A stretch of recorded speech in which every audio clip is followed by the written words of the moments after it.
आरंभ करेंगे। इस आध्यात्मिक जगत में प्रवेश करने से पहले गुरु और गौरंग से कृपा की याचना करते हुए मंगलाचरण करेंगे, ताकि हम जो कुछ श्रवण करने वाले हैं उसका हमें पूरा पूरा लाभ प्राप्त हो सके, जो कि है कृष्ण प्रेम की प्राप्ति। गुरवे गौरचन्द्राय राधिकाय तदालये कृष्णाय कृष्णभक्ताय तद्भक्ताय नमो नमः। नारायणं नमस्कृत्य नरं चैव नरोत्तमं देवीं सरस्वतीं व्यासं ततो जयमुदीरये। नष्टप्रायेषु अभद्रेषु नित्यं भागवत सेवया भगवती उत्तमश्लोके भक्तिरभवति नैष्ठिकी। पञ्चतत्त्वात्मकं कृष्णं भक्तरूपस्वरूपकं भक्तावतार भक्ताख्यं नमामि भक्तशक्तिकम्। जय श्री कृष्ण चैतन्य प्रभु नित्यानंदा श्री अद्वैत गदाधर श्रीवासदि गौर भक्तवृंद। हरे कृष्णा कृष्ण कृष्ण हरे हरे, हरे राम राम राम हरे हरे। ग्रंथराज श्रीमद् भागवतम महापुराण की जय। चौथा स्कंद तीसरा अध्याय, जिसका शीर्षक है श्री शिव तथा सती का संहार। तो सती ने जैसे जाना कि मेरे पिताजी के घर पे इतना बड़ा यज्ञ हो रहा है, तो उन्होंने बहुत ही विनय पूर्वक शिव जी से कहा कि मैं भी अपने पिता के घर पे जाना चाहती हूँ। सब लोग वहां जा रहे हैं, मेरी बहनें आएंगी, सारे संबंधियों से मिलूंगी, सब लोग इतने अच्छे अच्छे वस्त्र पहन कर जा रहे हैं, मुझे भी पिताजी ने इतने सुंदर सुंदर वस्त्र दिए, मैं तो किधर जाती भी नहीं हूँ। तो कृपा करके आप मुझे लेके चलो। आप तो देहात बुद्धि से बहुत परे हो, आप महान हो, आप देवों के देव हो, समस्त देवताओं से महान हो। आपको ये भौतिक वस्तुओं का कोई आकर्षण नहीं है, लेकिन मैं तो एक साधारण सी स्त्री हूँ, मुझे ये सब चीजें अभी भी आकर्षित करती हैं। मुझे दिल कर रहा है बहुत जाने का, आप मुझे लेके चलो। अगर आप कहोगे कि है ना हमें बुलाया नहीं है, तो पिता के घर पे, मित्र के घर पे, पति के घर पे थोड़ी ना बुलाने की जरूरत होती है। वहां पर तो हम बिन बुलाए भी जा सकते हैं। तो आप कृपा करके मुझे लेके चलो। तभी शिव जी जो है वो उत्तर देते हुए कहते हैं कि तुम बिल्कुल ठीक कह रही हो कि जो संबंधी होते हैं, मित्र होते हैं, प्रियजन होते हैं, उनके घर पे बिन बुलाए जा सकते हैं, लेकिन तब जब वो बुलाना भूल गए। यदि वो जानबूझ के द्वेष करके अहंकार के मद में यदि हमें बुलाना नहीं चाहते हैं, तो फिर हमें उधर नहीं जाना चाहिए, क्योंकि अगर हम फिर भी जाएंगे तो हमारे दुख का कारण होगा। तो वैसे तो शिव जी ने बताया कि संसार में बहुत सारे अ, ये ऐश्वर्य हैं, जैसे विद्या है, तपस्या है, यौवन है, सुंदरता है, वो सब सब तपस्या है, अच्छे गुण है, लेकिन यदि जीव के अंदर घमंड आ जाता है, अहंकार आ जाता है, वो गर्व से अंधा हो जाता है, तो वो सबका अपमान करता है। मतलब दक्ष प्रजापति के पास ये जो सारे उसके सारे ऐश्वर्य हैं, उनके कारण घमंड आ गए, वो जरूर अपमान करेगा, तो तुम मत जाओ। उसके बाद आज श्लोक नंबर 18 में शिव जी कहते हैं, नैतादृशानां स्वजनव्यपेक्षया गृहान् प्रतीयादनावस्थितात्मनाम् ये व्यागतान्वक्रदीया विचक्षते आरोपितभ्रूभिरमर्षणाक्षिभिः नैतादृशानां न एतादृशानाम। एतादृशा मतलब इस प्रकार, जिस तरह से वो कर रहा है, आप कर स्वजन यानी संबंधी, व्यपेक्षया यानी उस पर निर्भर रहकर, यानी कि मनुष्य जो है ऐसे संबंधी, ऐसे स्वजन के अम, घर, भले वो कितना भी बड़ा प्रोग्राम होता है, गृहान प्रतीया दनाव नवस्थितात्मना, उनके घर पे हमें नहीं जाना चाहिए, भले वो हमारे संबंधी है, भले हमारे हमारे उनके साथ रिलेशंस हैं, लेकिन फिर भी उनके घर पे नहीं जाना चाहिए, जो कि ते व्यागतान वक्र धिया विचक्षते, वक्र दिया विचक्षते, जो हमें अनादर से देखते हैं। अभ्यागता का मतलब होता है कि जो अपमान करते हैं, वो देखते हैं कैसे, आरोप, मतलब ऐसी चक्षुओं से, जैसे अ, अपने अतिथि आए और उसको बोले, ये आया क्यों है, इस मतलब जिसको देखकर ईर्ष्या और द्वेष बढ़ जाता है, क्रोध बढ़ जाता है, ऐसे घर में हमको नहीं जाना चाहिए, भले वो हमारे संबंधी भी हो। अब दक्ष प्रजापति जो है, वो इतना क्रोधित है हमसे कि हम जाएंगे तो वो और भी ज्यादा दुखी होंगे, हमें भी दुखी करेंगे, क्रोधित नजरों से देखेंगे।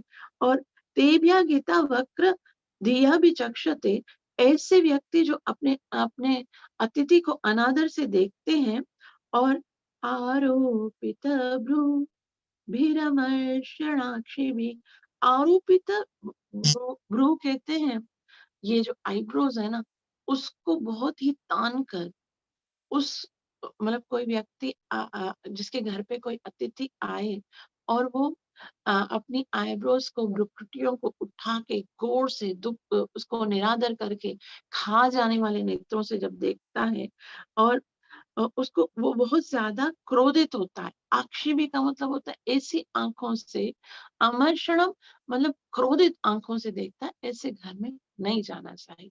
और शिव जी को तो याद था कि मैं पहले भी जब गया था अ, उस सभा में, तो कितना अपमान किया था दक्ष प्रजापति ने।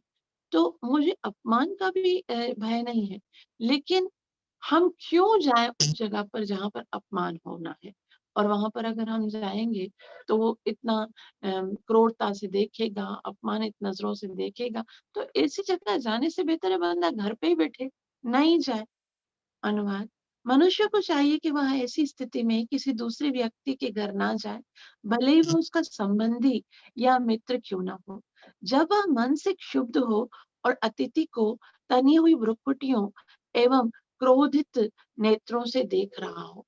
तो शिव जी हमें समझा रहे हैं कि कभी कभी ऐसा होता है कि कुछ लोग हमसे बहुत क्रोधित होते हैं, और हम उनको समझाने का भी प्रयास करें, हम उन्हें बताने का भी, विनम्रता का भी प्रयास करें, फिर भी वो क्रोधित क्रोधित होते हैं।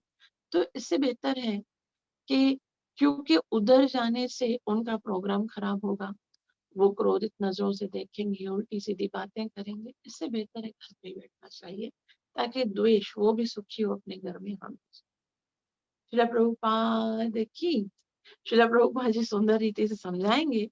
श्रील प्रभुपाद जी कहते हैं, कोई व्यक्ति चाहे कितना ही नीच क्यों न हो, लेकिन फिर भी अपनी संतान, पत्नी तथा संबंधियों पर कभी निर्दय नहीं।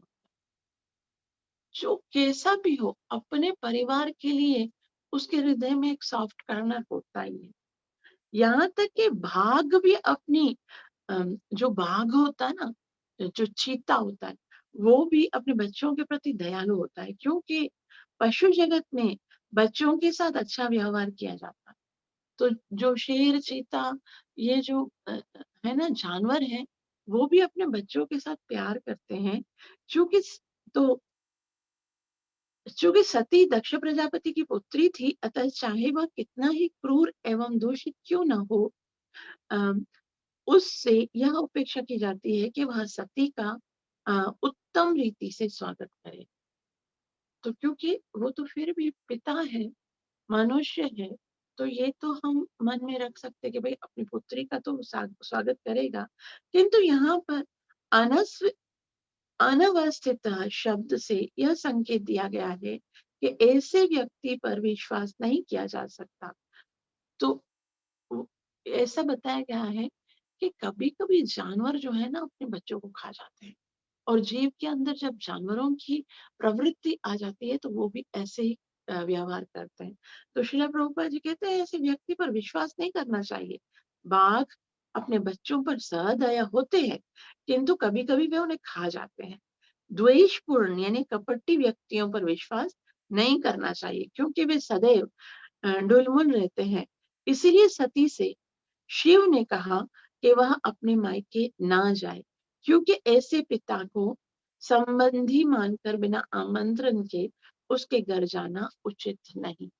तो श्रील प्रभुपाद जी यहाँ पर समझा रहे हैं कि शिव जी सती से कहते हैं कि भले ही वो तुम्हारे पिता हैं, लेकिन तुमसे और मुझसे स्पेशली बहुत ज्यादा क्रोधित हैं, तो वो क्रोध में आकर कुछ भी कर सकते हैं। तो इससे बेहतर है आप उधर मत जाइए।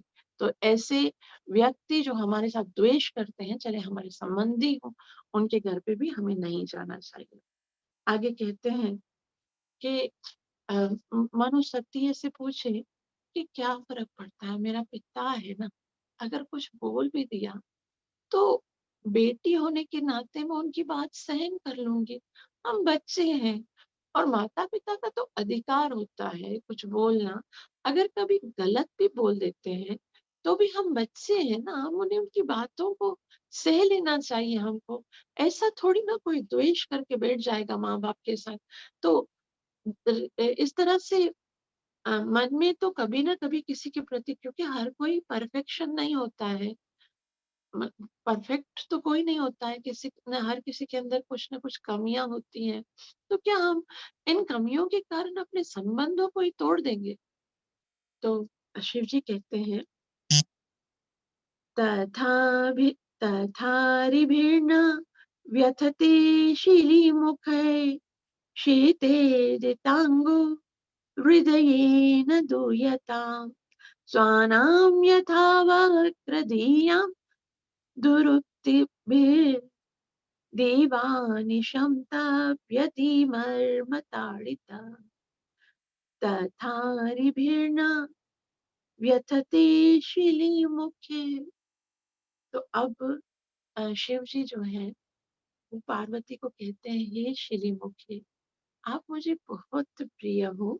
मैं आपको दुखी नहीं करना चाहता हूँ, लेकिन आपको इतना सावधान कराना चाहता हूँ कि तथारि भिन्न व्यथिते। अरि कहते हैं शत्रु को। शत्रु का जो स्वभाव होता है वो क्या होता है? अपने शत्रु को बाणों से आक्रमण करना। तो हम पहले से उसके लिए प्रिपेयर्ड होते हैं कि वो मेरा दुश्मन है, तो वो ज़रूर मुझे मारेगा। तो उससे वो इतना ज़्यादा दुःख नहीं होता तथारि भेर्न व्यथिते, उससे ज़्यादा दुःख नहीं होता। शेतेर्दितांगो हृदयेन दूयता, हृदय के अंदर इतना कष्ट नहीं होता है जब किसी शत्रु के द्वारा हमको बाण लगता है। तो अ, भले ही कोई शत्रु हमें मारता है तो उतना दुःख नहीं होता जितना कि स्वानाम यथा वक्रधिया दुरुक्तिभिः, जितना कि स्वानम जो मेरे अपने संबंधी हैं, सो जो सगे संबंधी हैं, विक्रधिया दुरुक्त भी, जब वो क्रोध करके हमको बहुत ही कटु वचन कहते हैं, बहुत द्वेषपूर्ण वचन कहते हैं। देवानिशं ताप्यतिमर्मताडिता, देवानिशम दिन रात वो हमें चुभते रहते हैं। अपनों का दुःख, अपनों का जो घाव होता है वो कभी नहीं भरता। शत्रुओं का दिया हुआ घाव तो हम सहन कर सकते हैं, लेकिन जो हमारे अपने सगे संबंधी हैं, उनका दिया हुआ घाव तो दिन-रात अ, रचता रहता है और बार-बार ऐसा लगता है कि हमारे अपने हैं। दूसरे दुःख देते तो उनको सह लेंगे, लेकिन हमारे अपने ही हमारे साथ ऐसा कर रहे हैं, तो बार-बार वही ज़हन में आएगा। इसलिए क्या करना चाहिए? दूर रहना चाहिए। जो अ, हमसे जो द्वेष करते हैं, उनके निकट जाना ही नहीं चाहिए, क्योंकि फिर वो हमारे लिए असहनीय हो जाएगा, जो वो घाव देंगे तो। अनुमान शिव जी ने कहा, यदि कोई शत्रु के बाणों से आहत हो तो उसे इतनी व्यथा नहीं होती है जितनी के स्वजनों के कटु वचनों से होती है, क्योंकि यह पीड़ा रात दिन हृदय में चुभती रहती है। श्रीला प्रभुपाद की जय। श्रीला प्रभुपाद जी कहते हैं, हो सकता है कि सती ने सोचा हो कि वह अपने पिता के घर जाने का दुस्साहस करेगी, और यदि उसके पिता कटु वचन कहते भी हैं तो वो सह लेगी। जिस प्रकार कभी-कभी पुत्र अपने माता-पिता की झिड़कियां सह लेते हैं, लेकिन शिव जी ने उसे स्मरण दिला दिया कि वह इतने कटु वचन नहीं सह पाएगी, क्योंकि मनोविज्ञान कहता है कि भले ही कोई अपने शत्रु के द्वारा पहुंचाई गई पीड़ा सह ले, क्योंकि वह स्वाभाविक होती है, किंतु जब कोई व्यक्ति अपने संबंधी के कठोर वचनों से आहत होता है, तो उससे उसकी पीड़ा रात दिन बनी रहती है, और कभी-कभी यह पीड़ा इतनी असह्य हो जाती है, तो अ, कभी-कभी बहुत ज्यादा दुख होता है, द्वेष नहीं बर्दाश्त कर सकते। द्वेषपूर्ण वचन जो है, वो बार-बार हमें स्मरण आते हैं कि उसने मुझे ऐसा कहा, ये तो मेरा अपना है, इस अपना होते हुए भी उसने मुझ पर विश्वास नहीं किया, तो बहुत ज़्यादा दुखी होते हैं, और ये दुःख को हम सहन नहीं कर पाते, बार-बार स्मरण होता है। क्षमा 1 सेकंड।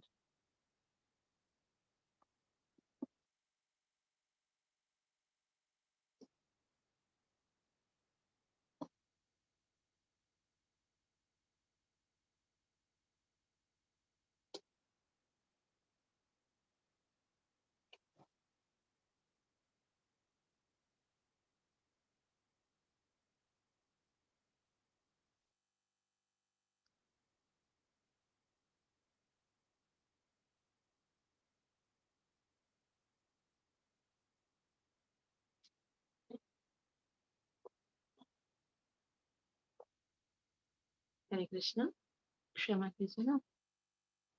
तो शिव जी ने कहा कि ये दुःख जो है वो असहनीय हो जाएगा, आप इसलिए मत जाइए वहाँ पर।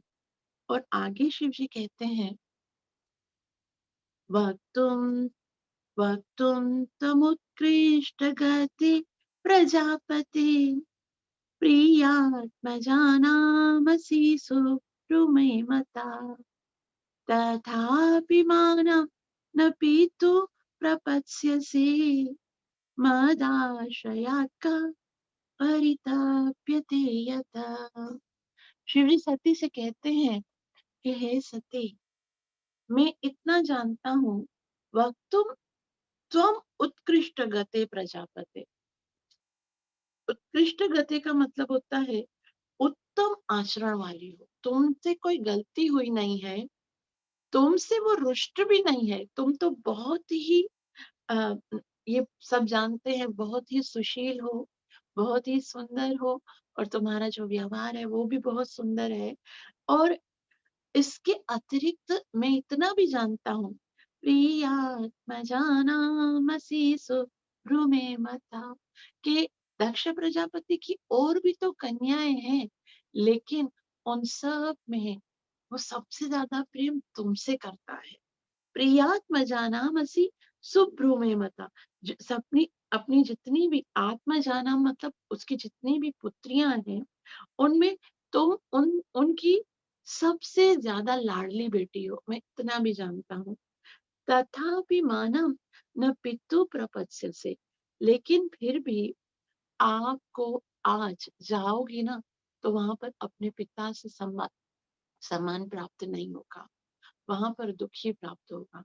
तो मानो सती सोचे कि जब मेरे से उनको कोई कंप्लेन नहीं है, जब मैं उनकी लाडली पुत्री हूँ, तो वो क्यों मेरा अपमान करेंगे? तो अब वो शिव जी जो है, वो वास्तविक बात बताते हुए कहते हैं, मदाश्रयात्मा मदाश्रयात् परितप्यते यत। मदाश्रया, क्योंकि तुम मेरी पत्नी हो ना, तुम्हारे पिता को दुःख ना मेरी जो द्वेष है ना वो मुझसे है, और मुझसे द्वेष होने के कारण वो तुम्हारा भी अपमान करेगा।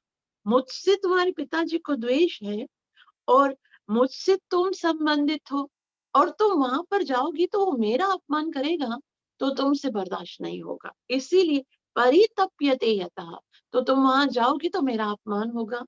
वो दुष दुष मतलब द्वेषपूर्ण वचन कहेंगे, तो इसके कारण वो तुमसे बहुत ज्यादा सहन नहीं होगा और बहुत दुख होगा तुमको।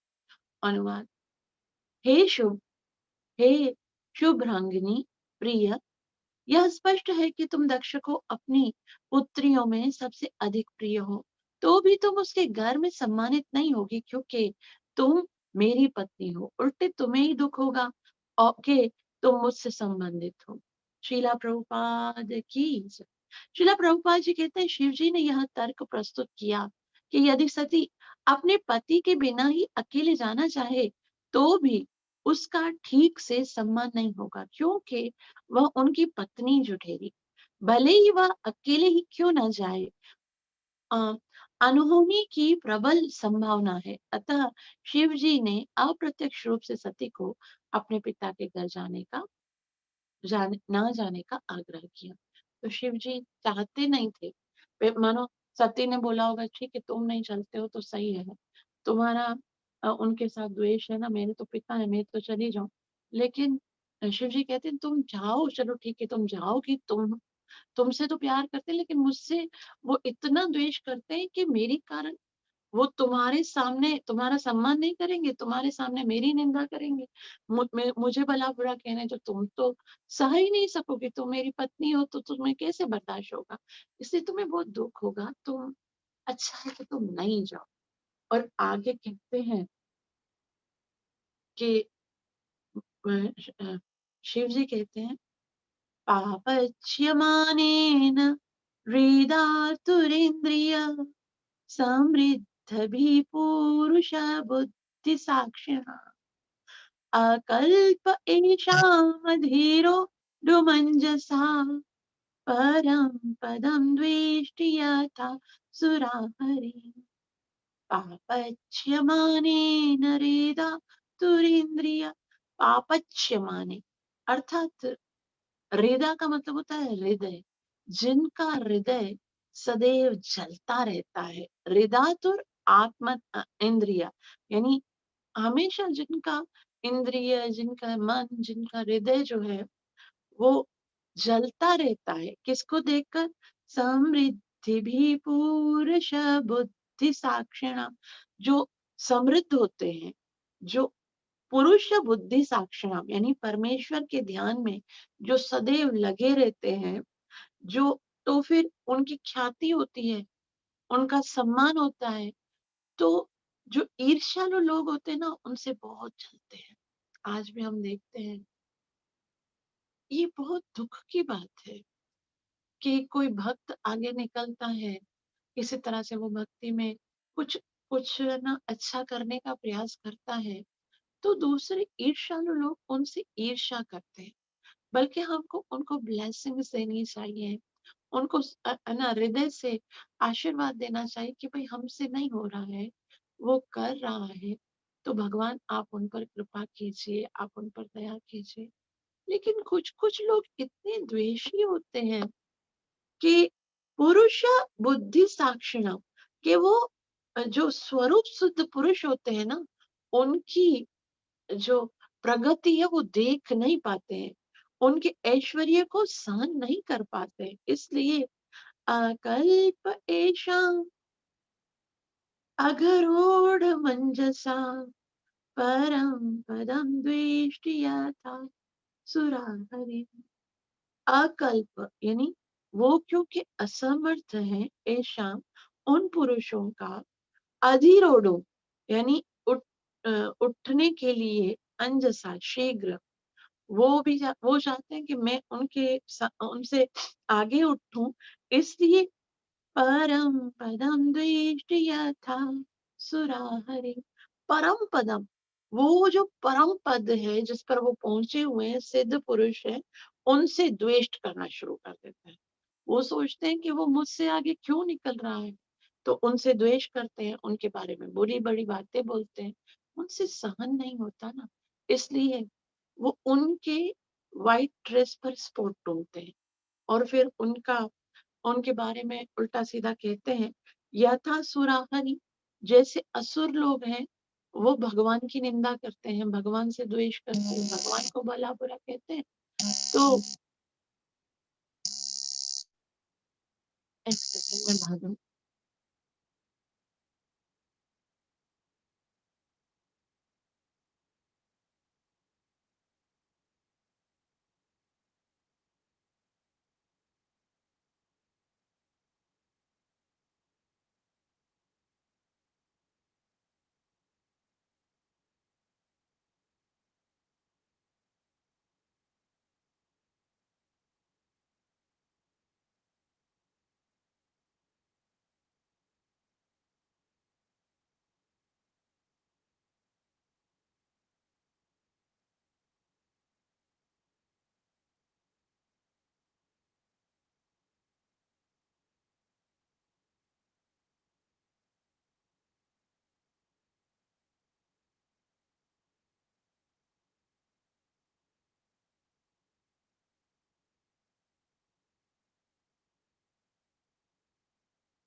हरे कृष्णा। सॉरी, राधा गोविंद महाराज का कॉल आ गया था, तो इसके कारण मुझे डिसकंटिन्यू करना पड़ा। आवाज आ रही है? हरे कृष्णा। जी आ रही है। जी दीदी आ रही है। Thank you so much. तो यहाँ पर शिव जी कहते हैं कि जो स्वरूप सिद्ध व्यक्ति होते हैं उनसे वो लोग ईर्ष्या करते हैं, और फिर उस तरह से ईर्ष्या करते हैं जैसे कि भगवान हरि से असुरगण ईर्ष्या करते हैं। अनुवाद: जो मिथ्या अहंकार से प्रेरित होकर सदैव मन में तथा इंद्रियों से संतापित रहता है, वह स्वरूप सिद्ध पुरुषों के ऐश्वर्य को सहन नहीं कर पाता। आत्म साक्षात्कार के पद तक उठने में अक्षम होने से वह ऐसे पुरुषों से उसी प्रकार से ईर्ष्या करते हैं जिस प्रकार असुर श्री भगवान से ईर्ष्या करते हैं। शिला प्रभुपाद की जय। शिला प्रभुपाद जी कहते हैं यहाँ पर शिव जी तथा दक्ष के मध्य शत्रुता का वास्तविक कारण था, क्योंकि शिव जी भगवान के गुणावतार हैं और परमात्मा के प्रत्यक्ष संपर्क में रहने के कारण दक्ष की उपेक्षा उन्हें अच्छा पद प्राप्त था। तो दक्ष को भले प्रजापतियों में सम्मानित था, सारे प्रजापतियों में सर्वश्रेष्ठ था, लेकिन फिर भी भगवान की जो भक्ति करते हैं, जो भगवान के भक्त होते हैं, जो भगवान के प्रिय होते हैं ना, वो पद भले सांसारिक लेवल से वो नीचे हो, लेकिन वास्तव में उससे बड़ा पद और कुछ नहीं होता। तो दक्ष प्रजापति को दुख होता ना, प्रजापतियों में मैं श्रेष्ठ हूँ और भगवान को प्रिय ये है। तो यहाँ श्रील प्रभुपाद जी कहते हैं कि परमात्मा के प्रत्यक्ष संपर्क में रहने के कारण दक्ष की उपेक्षा उन्हें अच्छा पद प्राप्त था। इसके अतिरिक्त और भी अनेक कारण थे। भौतिक रूप से गर्वित होने के कारण दक्ष द्वारा शिव जी का उच्च पद सहन नहीं किया जा सका। तो शिव जी हमेशा मन मन में ध्यान लगाते हैं, हमेशा भगवान की भक्ति करते हैं, तो जो भक्ति करते हैं ना, उसके अंदर एक अलग-सा प्रभाव पड़ता है। और जो भक्ति नहीं कर सकते, उनके लेवल तक नहीं पहुँच सकते, तो उनको लगता है कि ये मुझसे ऊपर उठ रहा है, तो उनसे ईर्ष्या करना तो स्वाभाविक हो जाता है, क्योंकि उनका स्वभाव ही होता है, वो अपने से ऊपर किसी को देख नहीं पाते हैं। तो श्रील प्रभुपाद जी आगे कहते हैं कि शिव जी का उच्च पद वो सहन नहीं कर पाए, अतः उसकी उपस्थिति में शिव का न खड़े होना उसके क्रोध का अंतिम प्राकट्य ही था कि बस अब तो एक तो ये ना इतना मतलब उसके कारण द्वेष, और दूसरा उनके आने पे खड़े नहीं हुए, मतलब उसको लगा मेरा अपमान भी किया, तो अंतिम प्राकट्य। शिव जी सदैव ध्यान मग्न रहते हैं और परमात्मा का साक्षात्कार करते रहते हैं। जैसा कि यहाँ पर पुरुष बुद्धि साक्षिणम शब्द से सूचित होता है। जिसकी बुद्धि निरंतर भगवान के ध्यान में डूबी हो, उसका पद अत्युच्च होता है और उसकी नकल कोई नहीं कर सकता, विशेष रूप से सामान्य व्यक्ति तो नहीं ही। जब दक्ष यज्ञ स्थल में प्रविष्ट हुआ, तो उस समय शिव ध्यान मग्न थे और हो सकता है कि उन्होंने उससे प्रवेश करते हुए देखा ही ना हो, किंतु दक्ष ने इस अवसर का लाभ उठाकर उन्हें शाप दे डाला, क्योंकि वह लंबे समय से शिव के प्रति दो द्वेषपूर्ण रवैया अपनाए हुए था, जो वास्तव में स्वरूप सिद्ध है। वे प्रत्येक प्राणी को भगवान के मंदिर के रूप में देखते हैं, क्योंकि परमात्मा रूप में भगवान प्रत्येक प्राणी के शरीर में निवास करते हैं। तो श्रील प्रभुपाद जी कहते हैं भक्त लोग किसी का अपमान कर ही नहीं सकते। भक्त लोग तो प्रत्येक जीव के अंदर भगवान को देखते हैं। विद्या विनय संपन्नी ब्राह्मणी गवि हस्तिनी शुनि चैव स्वपाकेच पंडिता समदर्शिना। जो पंडित होते हैं वो समदर्शी होते हैं, वो किसी का अपमान नहीं करना चाहते, लेकिन दूसरे को खामखा में लगता है कि वो अपमान कर रहे हैं, क्योंकि दक्ष प्रजापति का अपमान नहीं हुआ था, हो सकता है शिव जी ने देखा ही नहीं हो, वो तो ध्यान में मग्न होते, लेकिन फिर भी दक्ष प्रजापति को ये सब हुआ कि उन्होंने मेरा अपमान किया है। तो जब कोई देह का सम्मान करता है, तो वह भौतिक शरीर का नहीं, अपितु परमेश्वर के अस्तित्व का आदर करता है। इस प्रकार जो परमेश्वर का निरंतर ध्यान करते हैं, वह उन्हें सदैव नमस्कार करता रहता है। अतः वह सोचता था कि भौतिक देह को ही सम्मान है, और चूंकि शिव जी ने उसके भौतिक शरीर का आदर नहीं किया था, इसीलिए दक्ष को ईर्ष्या हो गई थी। तो यहाँ पर बहुत ही सुंदर है, इसी बात को अगले श्लोक में भी बताएंगे कि देखो, जो स्वरूप सिद्ध व्यक्ति है ना, वो जब किसी को नमस्कार करता है ना, तो उसके शरीर को नहीं देखता कि उसका शरीर कैसा है, भौतिक देह को नमस्कार नहीं करता, बल्कि हृदय में बैठे हुए भगवान को नमस्कार करता है। लेकिन दक्ष प्रजापति ये बात समझ नहीं पा रहे थे। दक्ष प्रजापति को लगा मेरे शरीर का सम्मान होना चाहिए, शिव जी ने मेरे शरीर का अपमान किया। तो यहाँ श्रील प्रभुपाद जी बहुत ही सुंदर बात बता रहे हैं कि जब कोई देह का सम्मान करता है, तो वह भौतिक शरीर का नहीं, अपितु परमेश्वर के अस्तित्व का आदर करता है। परमेश्वर ने इसको बनाया है, परमेश्वर इनके हृदय में बैठा हुआ है। इस प्रकार जो परमेश्वर का निरंतर ध्यान करते हैं, वह उन्हें सदैव नमस्कार करते रहते हैं। सदैव ध्यान करते हैं तो सदैव नमस्कार। किंतु दक्ष अधिक जागरूक नहीं था, अतः वह सोचता है था कि भौतिक देह को नमस्कार करना ही सम्मान है। आज भी हम देखते हैं ना, हमको कोई सम्मान करता है, प्रणाम करता है, तो कभी नहीं सोचना चाहिए कि यह सम्मान हमारा है। अगर हमने कुछ बोल दिया, हमने कुछ उपदेश दे दिया, हमने कुछ सिखा दिया, तो वो सामर्थ्य हमारा है क्या? वो सामर्थ्य भी तो गुरु और कृष्ण की कृपा से था। यदि गुरु का आशीर्वाद ना होता, उनकी ब्लेसिंग्स ना होती, तो क्या आज हम गीता ज्ञान का या भागवतम को प्रचार कर सकते? यदि भगवान की कृपा ना होती, तो क्या हम बोल सकते? तो जो सम्मान हो रहा है ना, उसको कभी अपना लेना ही नहीं चाहिए। एक बार यदि हृदय में आ जाए ना, ये सम्मान मेरा हो रहा है, उसी दिन से पतन शुरू हो जाएगा।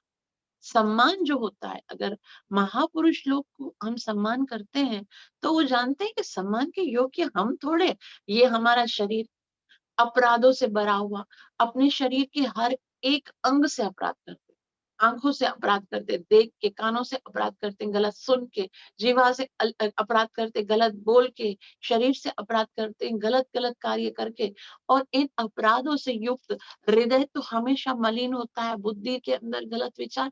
सम्मान के योग्य है क्या हमारा देह? हमारे देह में ऐसा है क्या जिसका सम्मान होना चाहिए, जिसको आदर मिलना चाहिए? अगर सम्मान कहीं से मिल रहा है, तो वो हृदय में बैठे हुए भगवान का हो रहा है। यदि हमारे शब्दों से कोई भक्त बन रहा है, तो ये हमारे शब्द थोड़ी, गुरु की ब्लेसिंग्स है, गुरु की कृपा है। उन्होंने यदि हमें ना बताया होता, तो हम ना जाने किस नरक के जीवन को गुजार रहे होते। तो कभी भी सम्मान को अपना नहीं लेना चाहिए। लेकिन दक्ष प्रजापति को अपना लग रहा था कि शरीर का सम्मान नहीं हुआ, तो समझो अब बहुत अपमान कर दिया शिव जी ने। तो यहाँ श्रील प्रभुपाद जी आगे कहते हैं कि इसलिए दक्ष को ईर्ष्या हो गई थी। ऐसे व्यक्ति कभी भी शिव जी जैसी स्वरूप सिद्ध आत्माओं के पद तक ऊपर नहीं उठ सकते, इसीलिए वे सदैव ईर्ष्यालु रहते हैं। यहाँ पर दिया गया उदाहरण उपयुक्त है। तो उदाहरण कौन सा दिया था कि जैसे राक्षस भगवान से ईर्ष्या करते हैं, वैसे ही ऐसे जो व्यक्ति द्वेषपूर्ण होते हैं, वो भक्तों के साथ, स्वरूप सिद्ध लोगों के साथ ईर्ष्या करते हैं। असुर यानी राक्षस अथवा नास्तिक भगवान से सदैव द्वेष रखते हैं, वे उन्हें मार डालना चाहते हैं। इस युग में भी कुछ ऐसे तथाकथित विद्वान हैं जो कृष्ण से ईर्ष्या करने के कारण भगवत गीता पर टीका टिप्पणी करते हैं। जब कृष्ण कहते हैं मन मना भव मद भक्तो, श्रीमद भगवत गीता 18.65, सदैव मेरा चिंतन करो, मेरे भक्त बनो और मेरी शरण में आओ, तो ये तथाकथित विद्वान कहते हैं कि हमें जिसकी शरण में जाना चाहिए वह कृष्ण ये नहीं है, वह यह कृष्ण नहीं है, वह ईर्ष्या नहीं तो क्या है? असुर अथवा नास्तिक जन बिना किसी कारण के भगवान से ईर्ष्या करते हैं। इसी प्रकार वे मूर्ख जो आत्म साक्षात्कार के सर्वोच्च पद तक नहीं पहुंच पाते, अकारण ही स्वरूप सिद्ध पुरुषों को सम्मान प्रदान करने के बजाय उनसे ईर्ष्या करते हैं। तो यहाँ श्री प्रभुपाद जी बोलते हैं, असुर जो हैं वो भगवान को मार डालना चाहते हैं। और आज भी हमारे समाज में ऐसे असुर हैं जो गीता से भगवान को निकाल देना चाहते हैं, जो ये गीता का प्रचार करते हैं, जो गीता के विषय में बताते हैं, लेकिन उसमें कृष्ण की हत्या कर देते हैं। ये कृष्ण वो नहीं है, मन मना भव मद भक्तो, ये देवकी नंदन या यशोदा नंदन कृष्ण की बात नहीं हो रही है, ये कोई दूसरा कृष्ण है। तो वो कौन सा कृष्ण है? वो किस लिए बोलते हैं? क्योंकि वो असुर हैं और भगवान को वो सहन नहीं कर पाते। भगवान की जो प्रभुत्ता है, भगवान का जो यश है, उसको वो सहन नहीं कर पाते, इसीलिए वो ऐसा कहते हैं। इसी संदर्भ में एक छोटा सा श्लोक और रहे, उसको लेंगे हम। प्रत्युत्कम प्राश्रय राभिवादिनम् विधीयते साधुमिथ सुमध्यमे प्राज्ञै परस्मै पुरुषाय चेतसा गुहाशयायैव नादे हमानिने प्रत्युद्गम प्रशयनाभिवादन।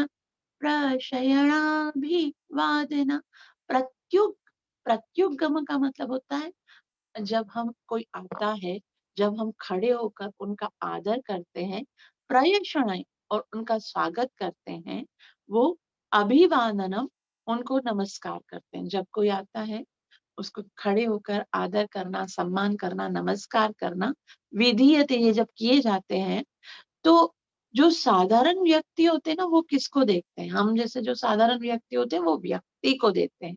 विधीयते साधु मिथ समुद्यते।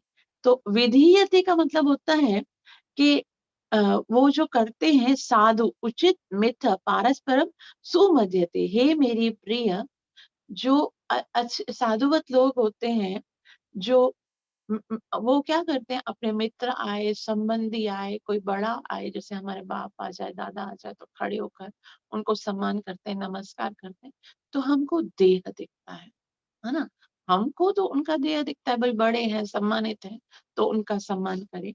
लेकिन प्राज्ञै परस्मै पुरुषाय चेतसा, प्राज्ञ जो बुद्धिमान है, जो वास्तव में जो जिनकी बुद्धि बहुत सुदृढ़ है, परस्मय वो मनुष्य को नहीं, देह को नहीं देखते, परस्मय मानी परमेश्वर को, पुरुषाय जो परमात्मा है, चेतसा अपनी बुद्धि से जानते हैं कि इसके अंदर परमात्मा बैठे हुए हैं, उसी के कारण वो सम्मान के योग्य है।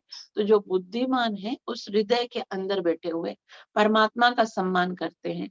प्राज्ञे परस्मै पुरुषाय चेतसा, और गुहाशयायैव न देहमानिना, गुहाशयाय यानी वो शरीर के अंदर बैठा हुआ है, निश्चय ही, न देहमानिना देह रूप पुरुष को न, बल्कि हृदय में बैठे परमात्मा का सम्मान करते हैं। अनुवाद: हे तरुणी भार्ये, निस्संदेह मित्र तथा स्वजन खड़े होकर एक दूसरे का स्वागत और नमस्कार करके परस्पर अभिवादन करते हैं, किंतु जो दिव्य पद पर ऊपर उठ चुके हैं वे प्रबुद्ध होने के कारण ऐसा सम्मान प्रत्येक शरीर में वास करने वाले परमात्मा का ही करते हैं, देहाभिमानी पुरुष का नहीं करते। श्रील प्रभुपाद की जय।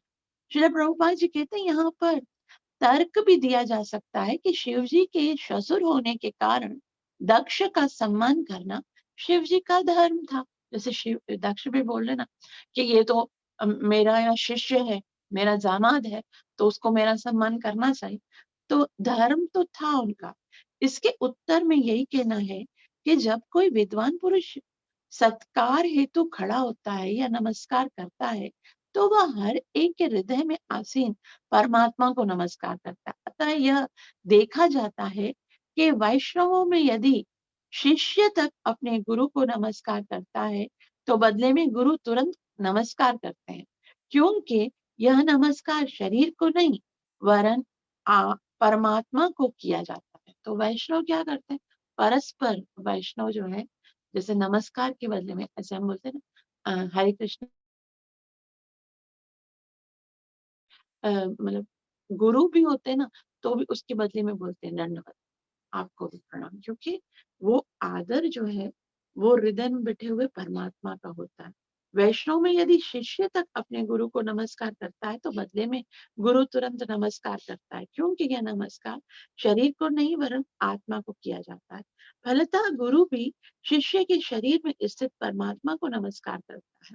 श्रीमद् भागवतम में भगवान कहते हैं कि उनको सम्मान प्रदान करने की अपेक्षा उनके भक्त को सम्मान देना अधिक मूल्यवान है। भक्तार भक्त जनप्रिया, भक्त से भी भगवान से भी ज्यादा प्रसन्न तब होते हैं जब हम भगवान के भक्तों का सम्मान करते हैं, और हम बिल्कुल उल्टा करते हैं, भगवान से प्यार करते हैं और भक्तों के साथ द्वेष करते हैं, भक्तों के अंदर बुराइयां ढूंढते हैं, भक्तों का अपमान करते हैं, भक्तों की निंदा करते हैं, तो भगवान कभी भी खुश नहीं होंगे। तो श्रील प्रभुपाद जी ये साफ साफ बता रहे हैं कि श्रीमद् भागवतम में भगवान कहते हैं कि उनको सम्मान प्रदान करने की अपेक्षा उनके भक्त को सम्मान देना अधिक मूल्यवान है।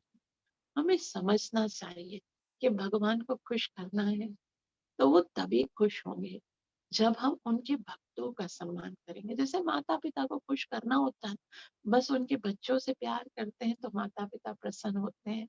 तो ये भक्त तो उनके बच्चे हैं ना, तो बच्चों से जब हम प्यार करते हैं तो भगवान बहुत खुश होते हैं। और उनका यदि हम उपेक्षा करते हैं, उनका निरादर करते हैं या उनसे द्वेष करते हैं, तो भगवान को पसंद नहीं लगता। भक्त अपने को शरीर के करके नहीं मानते। अतः किसी भी वैष्णव को प्रणाम करने का अर्थ है वैष्णव विष्णु को प्रणाम करना। यह भी कहा जाता है कि शिष्टाचार के नाते जो ही कोई वैष्णव दिखे उसे तुरंत नमस्कार करना चाहिए। इससे यह सूचित होता है कि उसके भीतर परमात्मा स्थित है। वैष्णव शरीर को विष्णु का मंदिर माना जाता है। चूंकि शिव जी कृष्ण चेतना में परमात्मा को पहले से ही नमस्कार कर चुके थे, अतः दक्ष को, जो अपने को शरीर रूप में मान रहा था, पहले ही नमस्कार अर्पित हो चुका था। इसके शरीर को नमस्कार अर्पित करने की आवश्यकता नहीं थी, क्योंकि किसी भी वैदिक आदेश में ऐसा निर्दिष्ट नहीं है। तो वेद हमें शरीर का नहीं, शरीर का आदर एक सम्मान होता है माता पिता का, गुरुजनों का, लेकिन जब कोई व्यक्ति जो है वो बिल्कुल डूबा हुआ है भगवान की भक्ति में, हमको तो सबका आदर करना चाहिए। वैष्णवों को अमान ही न माना देना, सबका सम्मान करना चाहिए। हमको शिव जी का नकल नहीं करना चाहिए कि भाई मैं तो है ना ध्यान में बैठा हुआ हूँ, भले कोई भी सामने आए मुझे कोई फर्क नहीं पड़ता। हमको जरूर सम्मान करना चाहिए, सबका करना चाहिए, लेकिन शिव जी को जो स्थिति है उनकी, वो भगवान के ध्यान में बैठे हुए हैं, वो भगवान को प्रणाम कर रहे हैं, तो दक्ष प्रजापति के हृदय में बैठे हुए भगवान को भी हो गया। उनके शरीर को करने की कोई खास आवश्यकता नहीं थी, क्योंकि वो इतने ज्यादा द्वेषी हैं। तो फिर है ना, सती को वो समझा रहे हैं कि ऐसे जगह पे ना जाना बेटर है, आप मत जाइए, वहां पर बहुत द्वेष है और आप दुखी होकर आओगे। हाँ, आप सबका बहुत बहुत आभार, आज मैंने बहुत आपका समय ले लिया। हाँ, बाकी हम कल पढ़ेंगे। आज मेरा बर्थडे भी है, जन्मदिन है। वैसे तो शरीर का जन्म जो है वो महत्व नहीं रखता, लेकिन एक लालच सदैव हृदय में रहती है कि आप सब वैष्णवों का आशीर्वाद मिलेगा तो मैं भक्ति में उन्नति कर पाऊंगी। मुझे अवश्य आशीर्वाद दीजिए कि मैं अपनी माला अच्छे से कर सकूं, गुरु आदेश का पालन कर सकूं, अपनी सेवा अच्छे से कर सकूं, साधना अच्छे से कर सकूं, ब्रह्म मुहूर्त में उठकर जप कर सकूं, ताकि मैं ना केवल स्वयं का बल्कि जन जन तक के भगवान के उपदेश को पहुंचा सकूं, गीता और भागवतम को पढ़कर समझकर दूसरों तक पहुंचा सकूं और अपने जीवन में भी उतार सकूं। मुझे आप सबके आशीर्वाद और प्रार्थनाओं की बहुत आवश्यकता है। हरे कृष्ण कृष्ण कृष्ण हरे कृष्णा हरे। कृष्णा हरे हरे, हरे राम राम राम हरे हरे। हैप्पी बर्थडे माता जी। Thank you so much. Happy birthday माता जी। Thank you so much. आप सबका बहुत बहुत आभार। ग्रंथ श्रीमद् भागवतम की जय। नित्य लीला जय अरविंद भक्ति वेदांत स्वामी श्री प्रभुपाद की। पतित जय पावन गौरंग महाप्रभु की जय। गौरव प्रेम। हरि हरि बोल।